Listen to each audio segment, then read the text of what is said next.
उनके पिता धन्य, उनका कुल और गोत्र धन्य।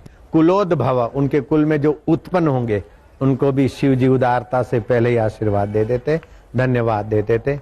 राम राम। ओम नमो भगवते वासुदेवाय। उनके जीवन में सदा उत्सव है, सदा आनंद है। जिनके चित्त में हरि की स्मृति, प्रीति और ज्ञान है और वे जहां जाते हैं वहां हर हमेश आनंद उत्सव।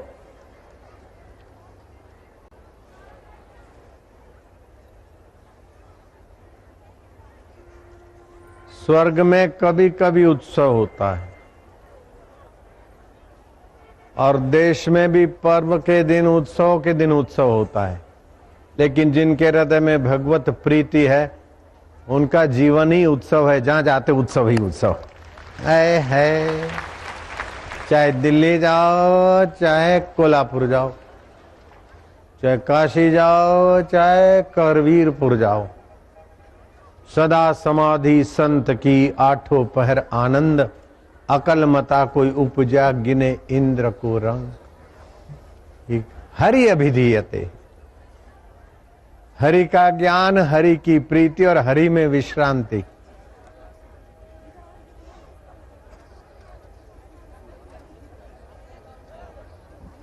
दुख, क्लेश, चिंता, भय, शोक, वासना, पाप, ताप ऐसे भाग जाते हैं। बोले भगवान हम पर राजी है कि नहीं राजी? बाबा ये इतना बता दो बस। ठाकुर जी हम पर प्रसन्न है कि नहीं है, खाली इतना बता दो। तुम तुम्हारे कृति से, तुम्हारे चिंतन से, तुम्हारे कर्मों से, तुम्हारे भाव से प्रसन्न हो कि नहीं हो? तुम्हारा वर्तमान उल्सित है कि नहीं है, आनंदित है कि नहीं है? सुख स्वरूप परमात्मा के साथ तालमेल वाली आंतरिक दशा है तो समझ लो हरि तुम पर प्रसन्न है। और भीतर कुछ और बाहर कुछ और न जाने क्या क्या मेकअप करके आप ही कर रहे हो तो हरि आप पर प्रसन्न नहीं है। यूं कर दिया, यूं कर दिया, एक कर दिया। कईयों को तो ट्रेनिंग होती, सेल्समैन ही सिखाते या एयरलाइन में भी ट्रेनिंग देते हैं जो भी यात्री आए।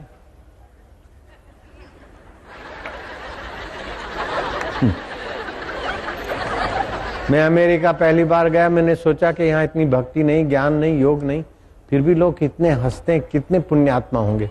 फिर गहराई से देखा तो देखते वो लोग यूं करते हैं, होठ चौड़े होते हैं, दिल वैसे का वैसा सुकड़ा रहता है। लेकिन यहाँ देखो तो ऐसे कोई जोगी संत मिलते तो हृदय खिल जाता है। सदा समाधि संत, हम सचमुच में कितने भाग्यशाली। सहज जीवन, स्वाभाविक जीवन और प्रभु से तालमेल वाला जीवन। नारायण हरि, नारायण हरि। बोले बाबा कैसा इतना गद्दी और ये बैठ के इधर ही बैठ गए? अरे क्या है, हर हाल में मस्त, सब क्या बुरा है इधर? 9 ग्रह तो ठीक है, लेकिन 10वां ग्रह जो आग्रह है ना, आदमी को तंग कर देता है। ऐसा होना चाहिए, ऐसा होना चाहिए, ऐसा नहीं होना चाहिए। अरे होता रहता है, इसी का नाम दुनिया है, मौज में।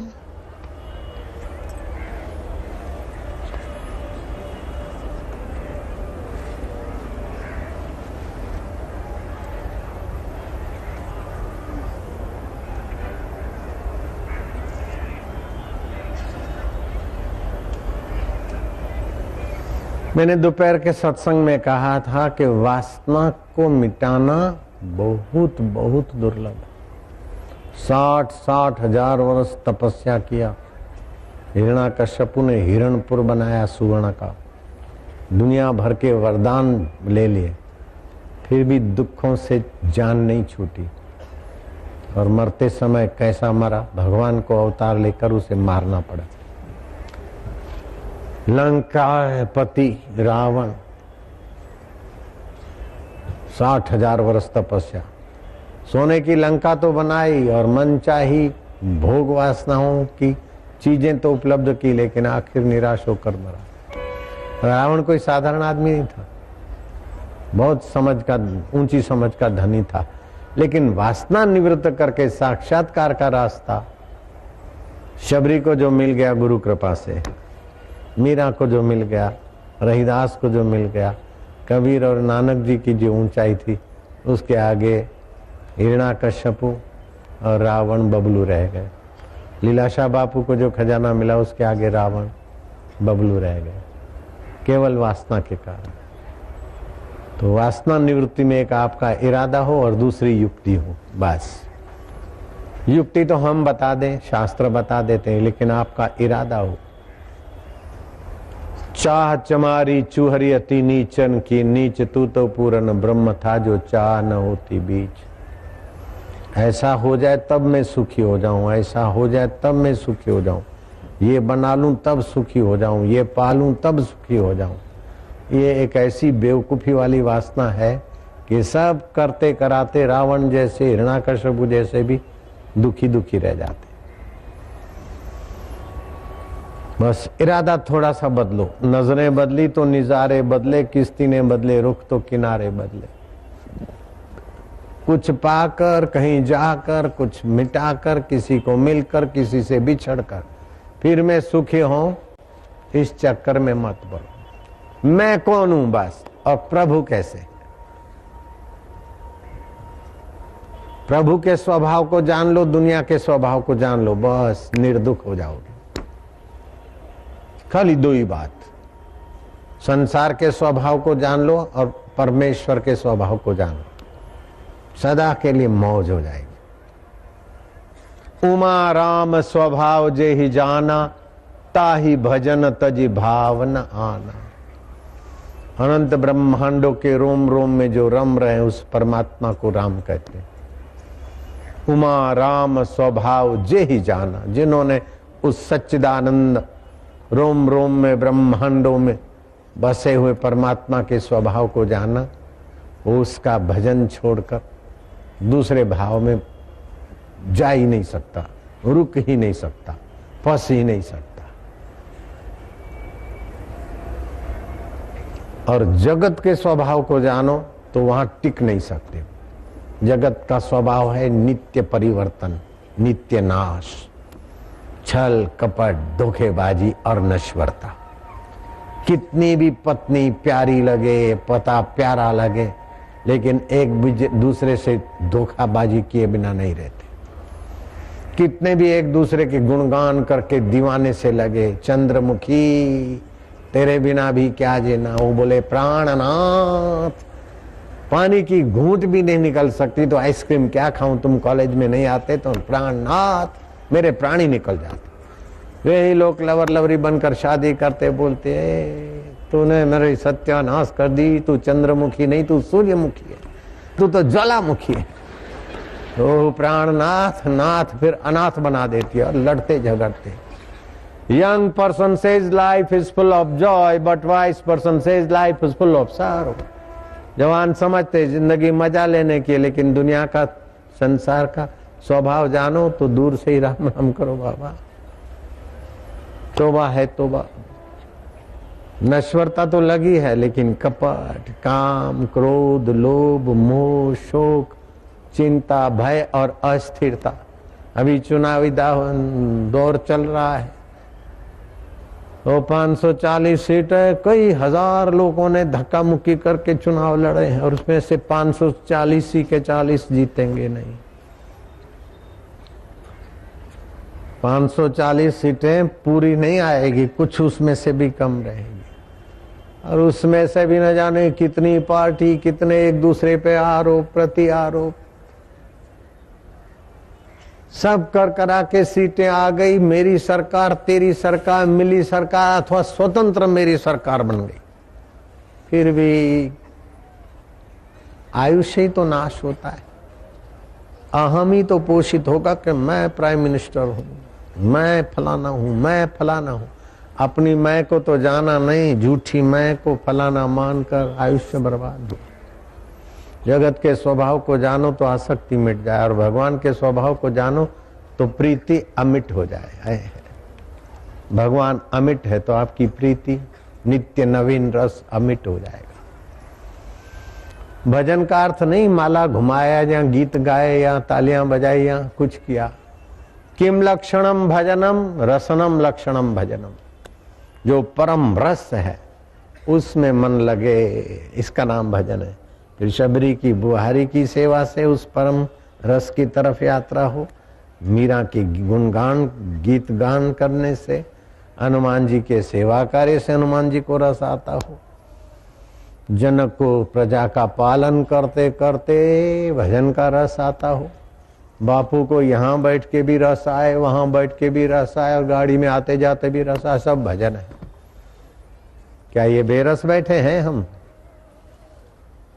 जनाबे आली बोलो, आपको रस आ रहा है कि नहीं आ रहा है? तो मैं बेरस हूं। रसो वैस वैश्वानरो, सच्चिदानंद परमात्मा रस स्वरूप है, उसी से सभी की उत्पत्ति, इसीलिए सब रस चाहते। सिगरेट बाज सिगरेट से भी रस चाहता है, मजा चाहता है। जुआरी जुआ से मजा चाहता है। साधन गलत है इसीलिए परिणाम गलत आता है। जहां सचमुच में रस है वहां पहुंचने का नाम है सत्संग, वहां पहुंचने का नाम है सिद्धि, वहां पहुंचने का नाम है जीवन की पूर्णता।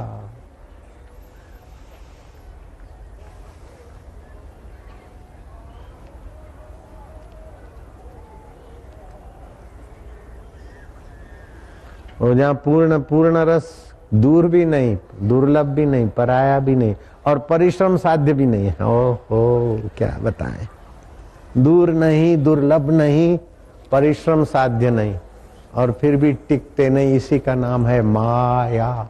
मां माना जो हो नहीं, या माना जो दिखे सच्ची। जैसे सपने की सुहावनी चीजें, दौड़ते हैं भागते हैं, पकड़ना चाहते हैं, आंख खुली तो टिकी नहीं और उस समय भी टिक टिक के चली जाती, इसी का नाम है माया। लेकिन स्वप्न जिसकी सत्ता से दिखा, स्वप्न की चीजें नहीं थी तब भी वो था, स्वप्न की चीजें थी तब भी वो है और स्वप्न की चीजें हट गई तब भी वो है। आदि सत्य जुगाति सत्य है भी सत्य, नानक हो से भी सत्य। वो भगवान सत्य स्वरूप है, भगवान चित्त स्वरूप है, चैतन्य स्वरूप, भगवान ज्ञान स्वरूप है और भगवान का सदा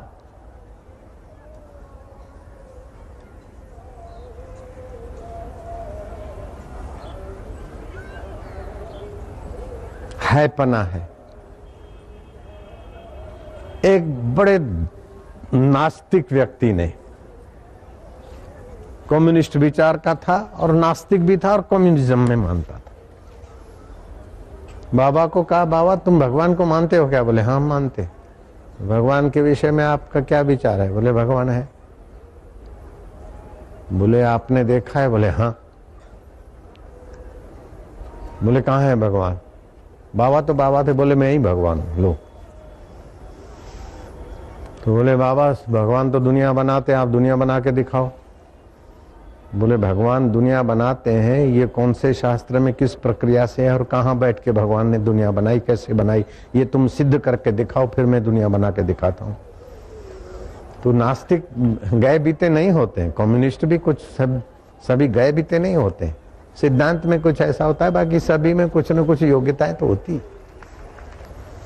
उसने कहा बाबा भगवान सृष्टि बनाते ये हम सिद्ध नहीं कर सकते, लेकिन आप बताओ कि भगवान के अस्तित्व में सबसे बड़ा सबल ठोस प्रमाण क्या है?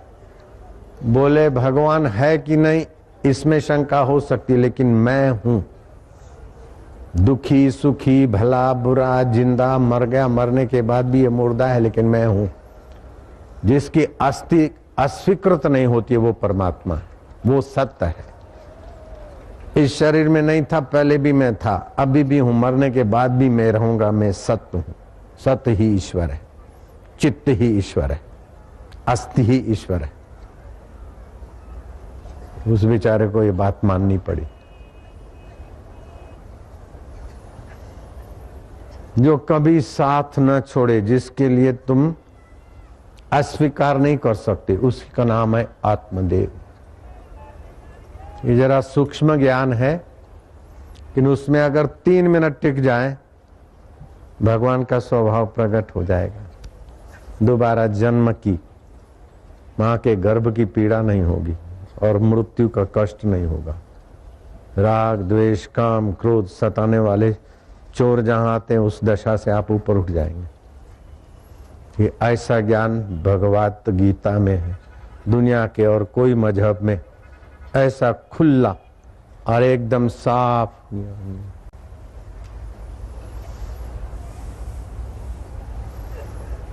शरणागति की गीता में 4 बार बात आई।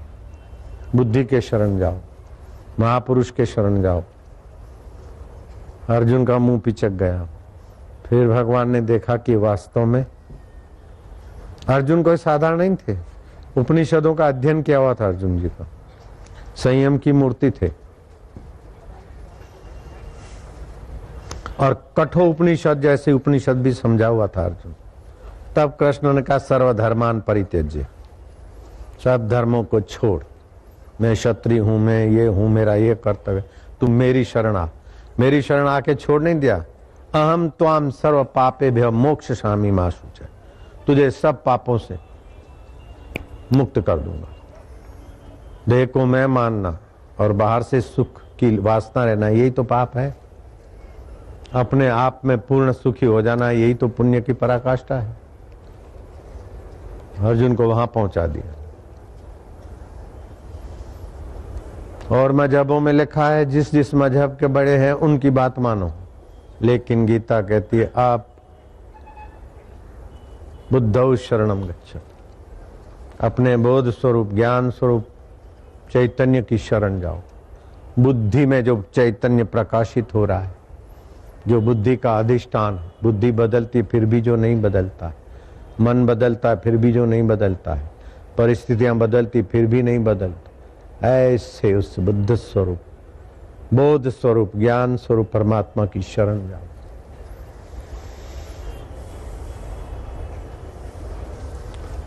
संत एकनाथ महाराज विचार करते कि हे विठ्ठल, हे भगवान, तुम्हारी शरण शरण शरण, भगवान की शरण, लेकिन आपकी शरण वास्तव में कहाँ है? मंदिर में जा बैठे हैं या मुंड मुंडाए या जटाएं बढ़ाएं, ये आपकी शरण है? गृहस्थी के कावे दावे काम क्रोध लोभ आदि के पचड़े में अपने को डुबा दें, ये तो आपकी शरण नहीं है। लेकिन घर बार छोड़ के साधु बाबा बन जाएं, ये आपकी शरण है? आप ही बताओ। माझा विठ्ठला तुम्हीच सांगा तुमची शरण कुठे आहे, तुम ही बताओ। प्रार्थना करते करते एकाकार एकाकार होते होते होते संकल्प विकल्पों की कमी हुई, संकल्पों विकल्पों की कमी हुई, और जहां से संकल्प स्फुरित हो के शांत हो जाते हैं, वहां थोड़े शांत हुए तो अंदर महसूस हुआ कि यही मेरी शरण है। जहां से संकल्प उठ उठ के लीन हो जाते हैं, उसी में शांत होना, उसी में रसमय होना, उसी का ज्ञान, उसी की प्रीति, उसी की विश्रांति, इसी का नाम है भगवत शरण।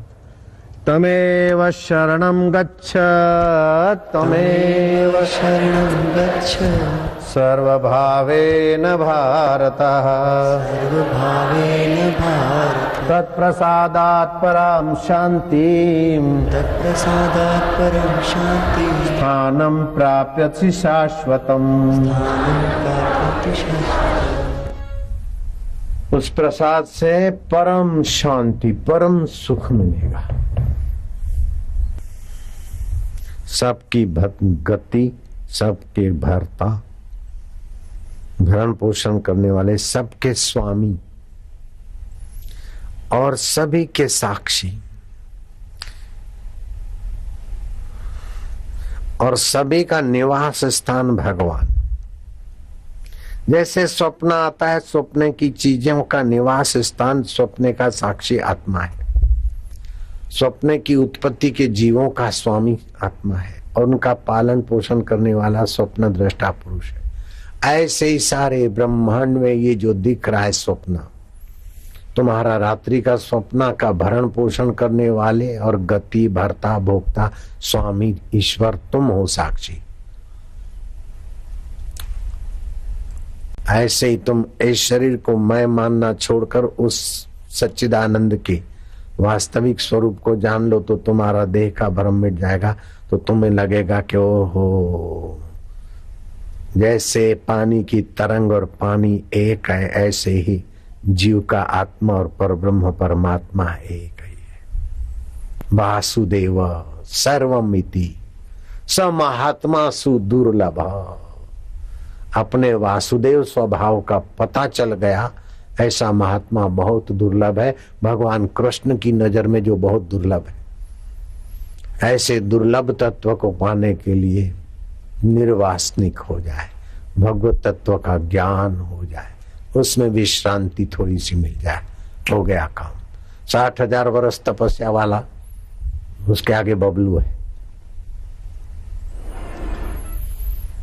मैंने 2-5 बार पहले भी कहा, अभी भी फिर से कहता हूं कि श्री राम और रावण की लड़ाइयों की तैयारियां, राम सेतुबंध रामेश्वर की पुलिया बन रही थी तो रावण के कुछ खास लोगों ने, राक्षसों ने कहा कि अब तो उनके नाम से पत्थर तर रहे हैं। तो रावण ने कहा क्या ये नादान्य की बात करते हो, जरा से पत्थर तरे तो बस श्री राम कर रहे हो, पत्थर तो मेरे नाम से भी तरते हैं। चलो समुद्र किनारे ले गया दैत्यों को और एक बड़ा पत्थर उठाया। भी आइडिया बास तो बड़ा पत्थर तो उठाया, लेकिन जो ज्यादा खोखला हो वो पत्थर उठाया, लिख दिया श्री रावण। तनिक चुप रहा मन में, भरता साक्षी के अंतर में गया, फिर पत्थर उठाया, तनिक चुप रहा, फिर फेंका तो पत्थर तैरने लगा। जय श्री रावण, जय श्री रावण, जय लंकेश, जय रावण, जय लंकेश, जय रावण। बात मंदोदरी तक पहुंची, दैत्यों में उत्साह की लहर छा गई। मंदोदरी ने पूछा संध्या को, नाथ आपके नाम से पत्थर तैरने लग गए, ये रहस्य मुझे समझ में नहीं आता।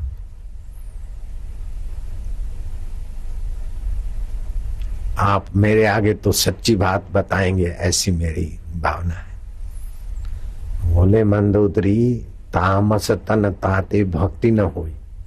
दैत्यों का तामसी स्वभाव, तामसी तन है, वो भगवान की भक्ति करके कैसे तरेंगे। इसलिए भगवान से द्वेष करके भगवान का चिंतन करेंगे तो भगवान के धाम में जाएंगे। इसलिए मैंने सीता जी का हरण किया है, हरण किया है। और मरना तो दैत्यों को भी है, राक्षसों को है, तो क्यों न राम का चिंतन करते करते मरे और गोलोक में जाए, सायुज्य मुक्ति सामीप्य मुक्ति पाए। लेकिन नाथ आपके नाम से पत्थर कैसे तर सकते हैं। बोले ये तो करना पड़ता है राजकारण। कुछ क्या किए थे। रावण ने इधर उधर देखा, बोले कोई है नहीं। मैंने पत्थर देखा तैरने के काबिल, थोड़ा सा वजन हो, दिखे बड़ा, चुन लिया, लिख दिया श्री रावण। तनिक शांत हुआ और उस साक्षी परमेश्वर में, अंतर्यामी राम में अपनी प्रार्थना पहुंचाई। फिर उठाया तब शांत हुआ, और जब फेंका तो बोला मन में, पत्थर के बच्चे डूबना नहीं, तुझे कसम है श्री राम की। तो तरता है। नारायण भय कृत भय नाशना, भय देने वाला भी वो परमात्मा है। बुरा काम करते तो और कुछ भले काम करते हो अथवा उसकी रहमत आ जाए तो आप निर्भीक भी हो जाते। अनुकूल शतवर्ती, 100 काम में अनुकूल होता है। और वो परमात्मा साक्षी है, उसे दूसरे चश्मदीद गवाहों की जरूरत नहीं पड़ती। मुद्दा माल की जरूरत नहीं पड़ती और सजा देने के लिए किसी जेल बनाने की या जेल भेजने की जरूरत नहीं पड़ती। वैसी सुव्यवस्था करता है कि एक दूसरे के बुद्धि में, व्यवस्था में सब उसकी सत्ता से हो रहा है। न्यायाधीश का प्रेरक भी वो है, गवाहों का प्रेरक भी वो है, और सजा देने वालों का प्रेरक भी वो है, और सजा भोगने वाले का साक्षी भी वही है। ऐसा भगवान विभु व्याप्त सर्वत्र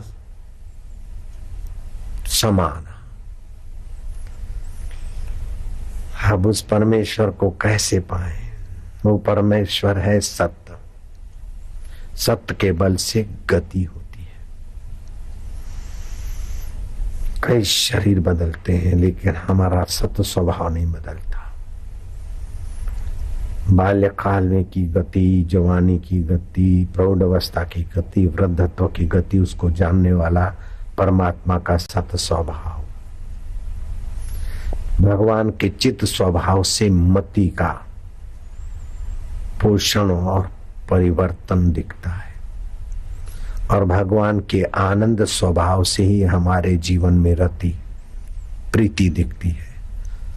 सत्य चित्त आनंद, सच्चिदानंद। सत्य से गति, चित्त से मति और आनंद से रति।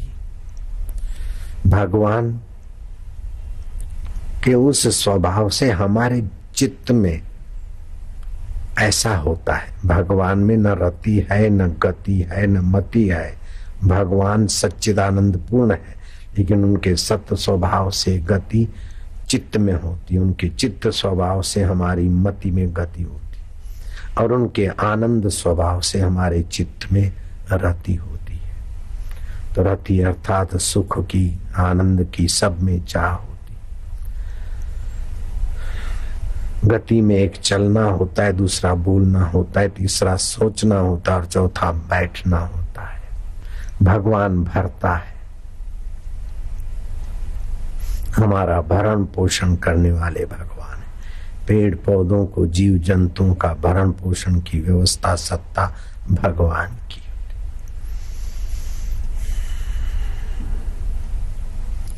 बलि राजा के यहाँ भगवान वामन रूप लेकर आए। दैत्य गुरु शुक्राचार्य ने बलि को कहा कि 3 पैर पृथ्वी मांगेंगे फिर ये विराट हो जाएंगे, ये भगवान ही है, तेरे से सब 3 पैर में सब माप कर ले लेंगे, मत दे। बोले वो छीन सकते हैं, समर्थ है, ये तो उनकी उदारता है कि लेने देने वाले ने स्वयं लेने वाले के आगे याचना की है, ये मेरा बड़प्पन बढ़ाने के लिए। बाकी तो छीन भी तो सकते हैं। जो छीन सकते हैं वो मांग कर ले रहे हैं, दान में ले रहे हैं।